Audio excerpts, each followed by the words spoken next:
Yesterday, we had a panel about sustainability.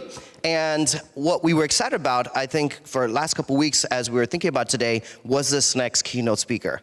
She, like me, is a third culture kid. I don't know if you know this phrase. Some of you are TCKs, so we were raised in other countries. Many of you wrongly thought I was from the US or from Canada. I'm Indian. I've just got this weird accent because we're third culture kids. She grew up in another land, but something that she saw activated her and her siblings. Many people see problems, but they don't always do something about it. She has done many things about it. She and her siblings have a media company. They do documentary and awareness about the need for changing the planet.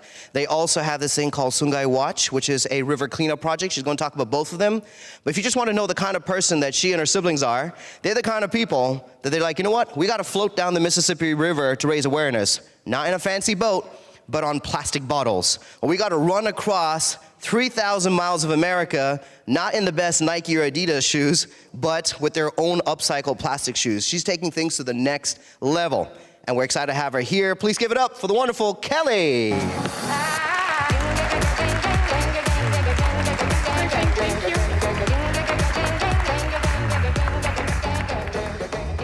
Good morning, everyone. It's a great pleasure to be here with all of you impact entrepreneurs this morning. My name is Kelly, and I grew up on the beautiful, I'm French, as Dan was saying. I'm a third culture kid, and I had the privilege of growing up on the beautiful island of Bali in Indonesia, which most of you probably know is this picture-perfect holiday destination. Some of you may have even been there.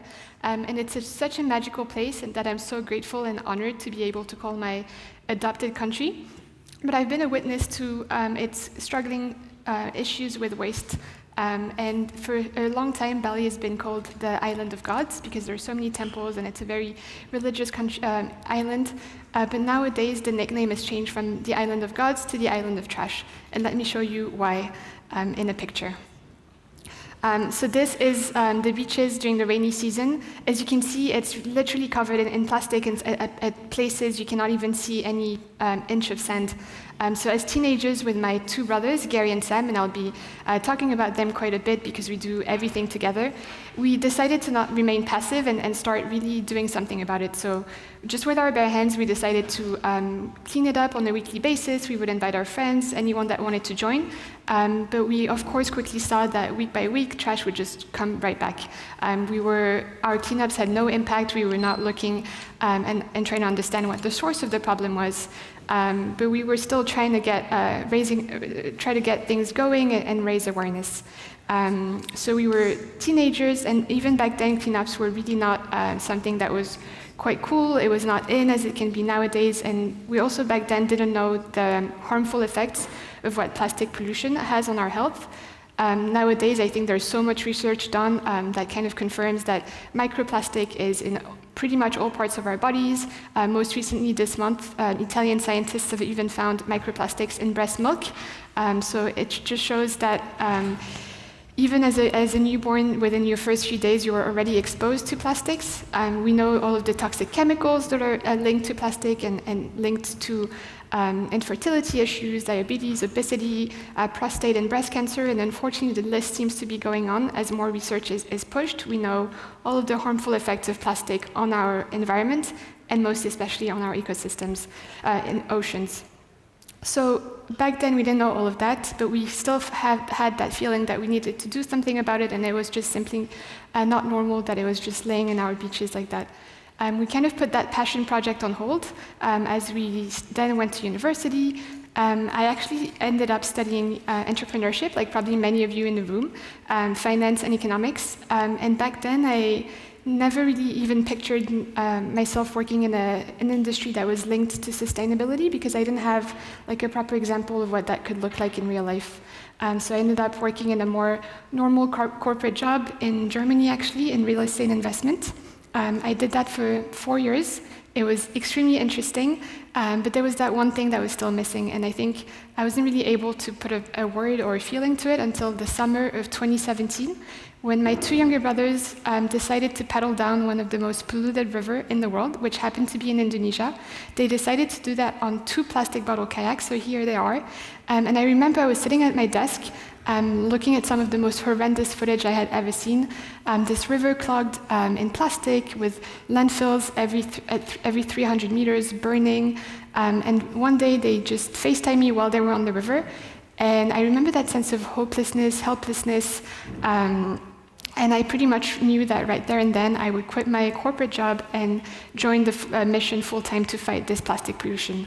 I didn't really know what I was getting myself into back then because we didn't have a business plan, we didn't have a business case, and I knew that we would probably struggle to make ends meet. But back then it felt like the right decision at the time, and I knew that it would be worth foregoing all of the more secure and comfortable corporate job benefits. So that's when we started our first venture, Make a Change World, which is a media company, and the idea was really to put plastic pollution to front page news. We really did everything in our power to try to create crazy awareness campaigns and expeditions, and to try to get people's attention and bring about this change in different communities. So we did that through expeditions like this one. This one was really successful in that it got the Indonesian president's attention to launch a 7-year cleanup program. We're currently in the 4th year. There's 7,000 soldiers cleaning it up. So that was just with the power of like a crazy idea, documenting everything, kind of putting forth all of the communities that were already doing amazing things on the ground.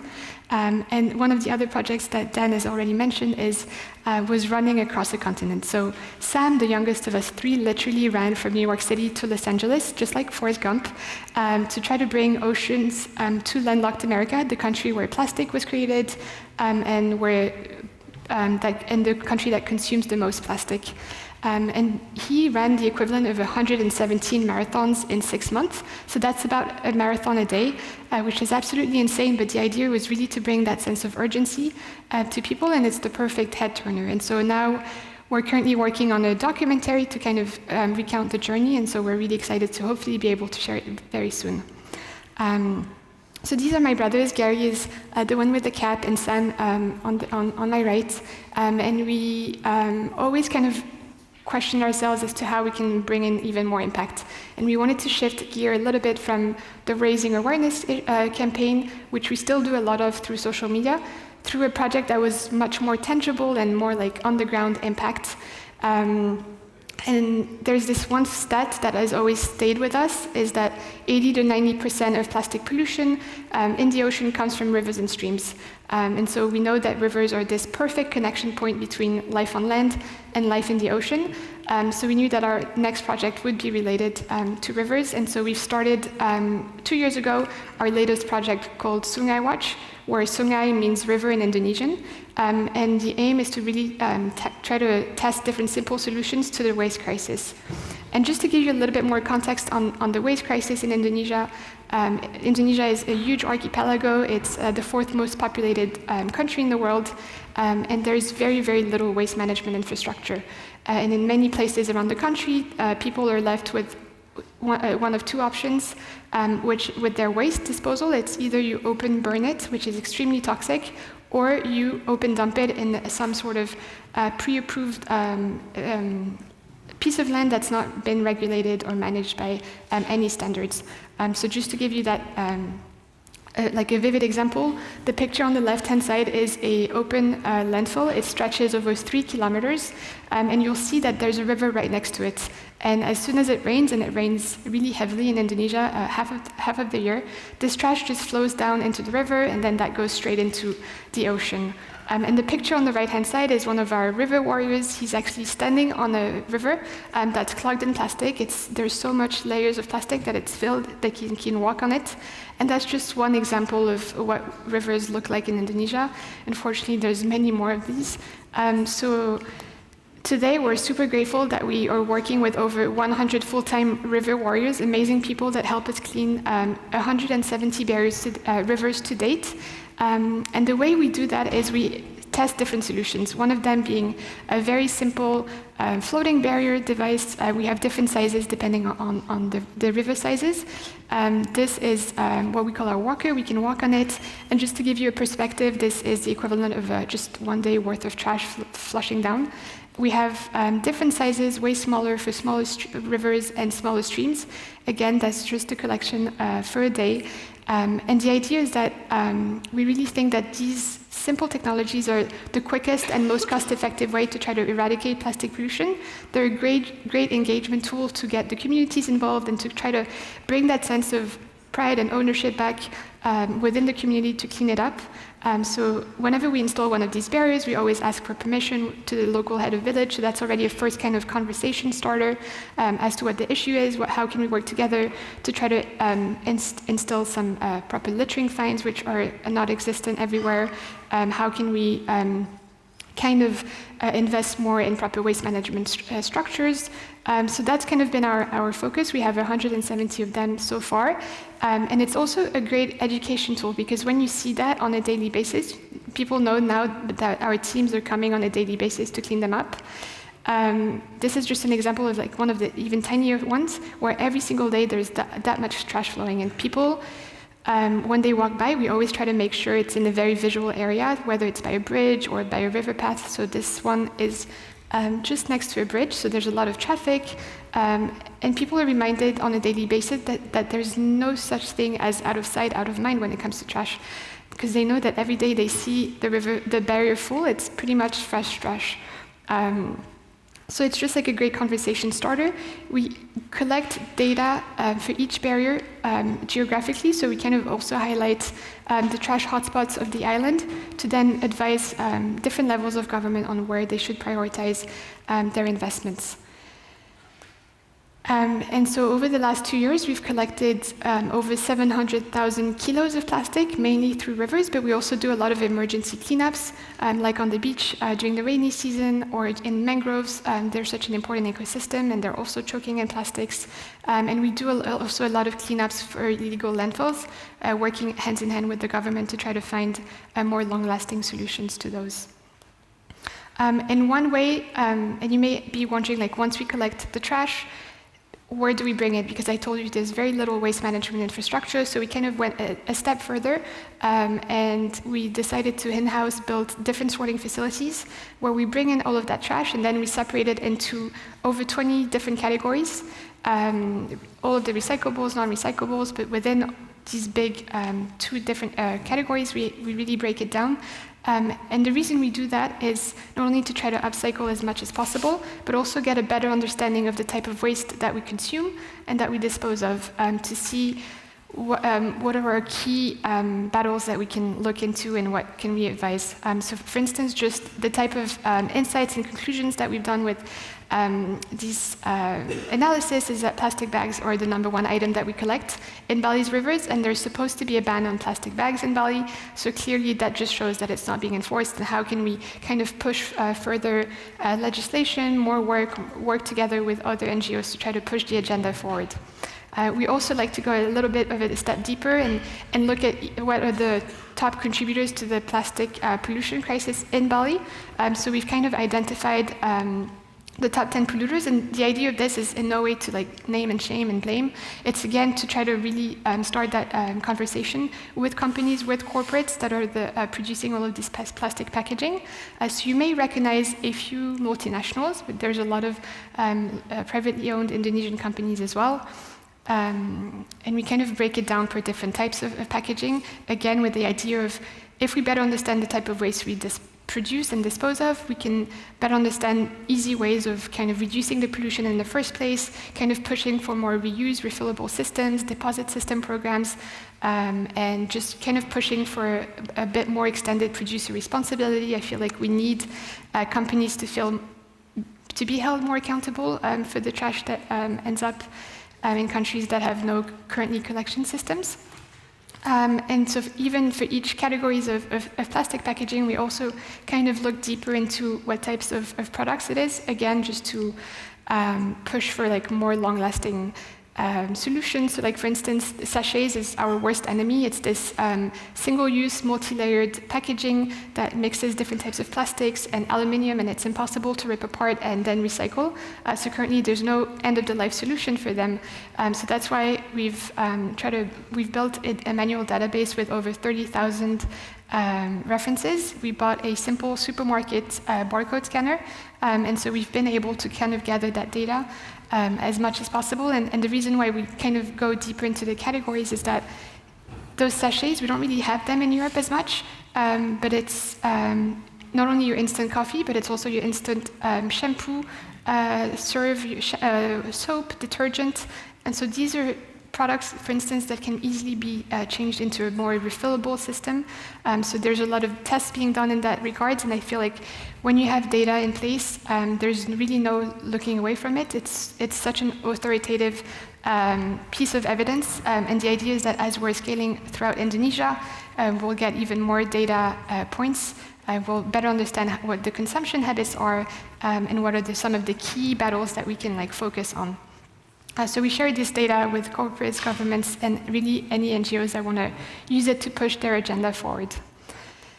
And so once we've kind of gathered as much data as possible from every little piece of waste, then comes the issue of upcycling and recycling.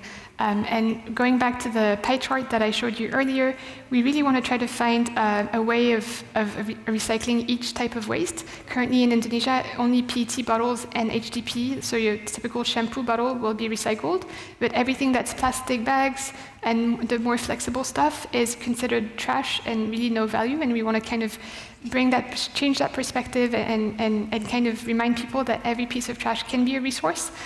So we started this research and development department at our foundation that really focuses on upcycling every piece of trash. So for instance, plastic bags, we found a way of upcycling it into these 1x1 meter sheets. And the idea is to really give them value. So we are currently now kind of designing long-lasting furniture. On top of our foundation, we're now creating a social enterprise on the side that's going to be a sister company, and that is going to be able to sell this furniture. We've just onboarded our first investor, which we're really excited about. And just to show you a few examples of initial designs that we are working on, this is a table made of 100% plastic bags. So the idea is that we always use one type of waste because it can be fully recyclable again and again if for some strange reason it would break. So really having that really long-term perspective, all of these bags would have gone straight to landfill if we had done nothing with them. And another thing that we're also testing out is, so this shower is fully made of panels made of these plastic cups, and these plastic cups are, again, we don't find them here, but they're individual water serves or sweet teas, which Indonesia is a big consumer of. And so there's so much possibility into looking at every waste stream, and we feel like we're starting kind of like secondary mining type of an approach. And we're really excited. We have our first designer. We're working on our first product catalog, which we are excited to share with you. And I feel like it's such a huge issue, plastic pollution. We've kind of proved our concept in Bali, and now we're ready to scale throughout Indonesia. And next year, we're starting in the Philippines and India as well, just because we've been able to find finally a full circular, sustainable model, which we had not done 14 years ago when we started our first beach cleanups. And actually, what keeps us going is we know there's still so much work ahead of us, but it's when you see pictures like the one on the right-hand side. The one on the left is a mangrove that's just clogged in plastic, full. It's been years and years of trash just accumulating. And once we've been cleaning it up for a year and a half, and we can finally see kind of the roots breathing again and shoots growing back, and it just shows us how resilient nature really is, and how if we give it a chance, it can just come back to life. And so Sungai Watch for us has really been a life journey. We've learned so much while being on the ground. We've tested so many different things. We had no idea what we were getting ourselves into when we started the beach cleanups. We had no idea how far our project would go when we installed our first barrier. We had no idea what we were doing when we set up our first sorting facilities, and now we're testing different things with the material in itself. We're not engineers, we're not entrepreneurs per se, but it's been very much so empowering to see the power of action and really always trying to problem solve things as we went along, always also gathering as many communities along our journey.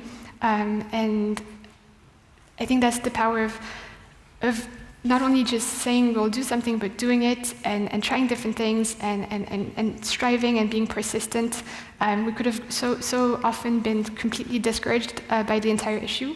But I think one of our strengths, and that's probably because we are working as a family, and we always know when one of us is kind of a little bit down, we know how to uplift each other. But I feel like to be able to kind of deal with all of these huge world problems, we really need to have like massive collaboration, and that's why events like these ones are absolutely incredible, because we need to have students and entrepreneurs like yourselves bring in scientists, artists, engineers, like really every skill set, every background, every knowledge, to try to really rethink of the way we do things, work around projects, and change things up. And I think that's really the way that we have been approaching this issue, is really through problem solving. And also kind of showcasing that we started with impact, and we didn't really have a business model, but there's always a possibility of going in reverse, and with this first investor, we're trying to prove our case to the world that things can be done differently. And I know that you guys are doing a lot of companies that have really sustained, like true values that are addressing key problems, and showcasing to the rest of the world that profit maximizing and kind of the usual business metrics that we usually look at can really go hand in hand with true impact. And so I'm really counting on you guys to really showcase to the world. And so I'm super grateful to be here and to be sharing the stage with you. Thank you so much.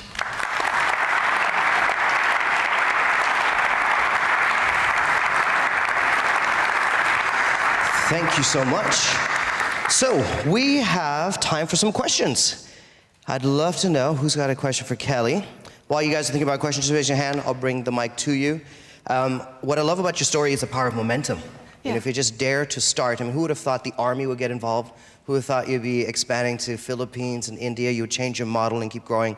But you just dare to take that first step, and it just keeps going and going and going, and long may it continue. And hopefully you've planted a little seed in some of them as well. Because sometimes when you're looking at the problems you're trying to solve, you may feel that your role, your part in it is so insignificant, but you wouldn't have cleared, I mean, what are you at now? 750,000 Something like that, kilograms of plastic that's been cleared. I mean, that's incredible. So, all right, who's got a question? All right, I'll come to you. Give your name, please, and your question. Hi, Nima here. First of all, very inspiring story. Thanks for sharing it. I was wondering, what type of investors have you worked with so far, and what type of investors do you look forward to partner up together?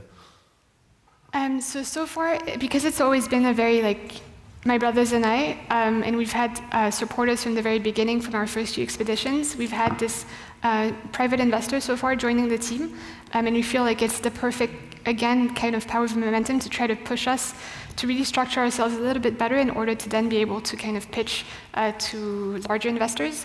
So now we're still very much in that test phase, and we want to keep it like more of a manageable but successful and quickly expanding venture. So for now, it's just one investor. But we are getting a lot of interested parties, which is also exciting, and it shows us that it's something that's being put on the world stage as well. Yeah, it's really great what you're doing. Did you also consider to focus more on the cause of the problem, so that there is plastic pollution and all the waste, and not only like having the plastic in some upcycling?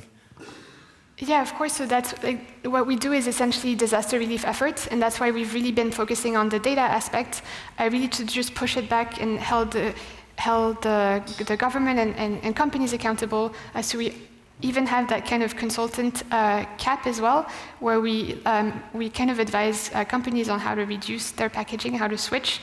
Again, we're not scientists, but we also have such a beautiful ecosystem of people that have reached out through social media, because that's also an amazing community to have, and try to connect different skill sets together and push the agenda forward. So Indonesia is just one country, but it's a huge country, and we have the same issues throughout Southeast Asia, Africa, and Latin America. So it's really just about finding creative ways of stopping the source of pollution from the get-go, for sure. I think it was a little paradox seeing the Nona on top of the companies with their claim, one planet, one health. So do you also get in touch with those companies? So yeah, I am 100% with you there. So when we released our first report, we do these reports on an annual basis. That was our first one. We published it again online, and we got a lot of press on it. And what was interesting is that these companies, and the first one that you've mentioned, actually contacted us straight away. And so we didn't have to actually go and pitch to them as well, just because they seem to be aware that it's also part of their image, that they should be doing something, but we feel like their true motivations are not quite there yet. It's really just still marketing and PR, and we really want to push for like more ambitious targets and goals, and really restructure their whole supply chain, basically. So it's ongoing talks. It's taking a long time, but we are keeping constant and pushing for that. Hey, I'm Philip. First of all, also thank you from my side for this inspiring story. Got a question concerning the upcycling products you made. Are there any measurements for you to ensure that those products won't be misused again afterwards? That's a perfect question, and something that we're really focusing on. Again, as I was saying, we're always trying something and then improving as we go, and always making sure that our processes are in place. So we'll start with selling it to just hotels and hospitality groups, because Bali has so many of them. And that's why we're focusing on bigger, larger products that have a longer lifespan. We don't want to produce any smaller pieces that can easily break, for like a keychain, or you've seen sunglasses, or coasters, whatnot. But really bigger pieces, and that's why we're focusing on one type of plastic at a time. So if it ends up breaking, there is this recycling loop that can go back into it. Any last questions from anybody? Oh, you're making me exercise. All right. Here we go. Come over here. Let's do this. Hi, I'm Jona. I just wanted to know how to make sure to separate all those bags of plastics of different kinds and sources to really have them sort like the type only on one single basket to really be able to produce products out of that. Yeah, so that's something also we've been kind of testing as we go, because there's no guidebook per se. It's a very manual process, and it's very time-consuming. And there's one part that I haven't even mentioned, but it's all the washing involved in it as well, because a lot of the trash, especially from the mangroves, are full of dirt, and it's disgusting. So unfortunately, there's some plastics that we're not able to upcycle, but we're trying to upcycle as much as possible, because otherwise it will just go end up in a landfill. So it's just a very manual process. It's setting up a big warehouse, making sure everything is very clear, very clean, that workers are working in like amazing conditions, because it can be very paining as well. But just like trying different ways, and it's purely manual. Kelly, thank you so much for being here. One of the things I was thinking about is the many different ways that we can make a difference on this planet. When I graduated from college, I actually worked for the UN in Indonesia. Oh, nice. So I was in Banda Aceh, all the way in the north, and doing post-tsunami relief work. And I really thought that working for the UN was the way to change the world. And for some people it is. and of course there's charities and NGOs, and right now I firmly believe that business, entrepreneurship, is a great model and a way to make a difference. So thank you for presenting your story and your way of doing it. We wish you the very best. Thank you for very being much. a part of Stage 2. Can we give it up for Kelly?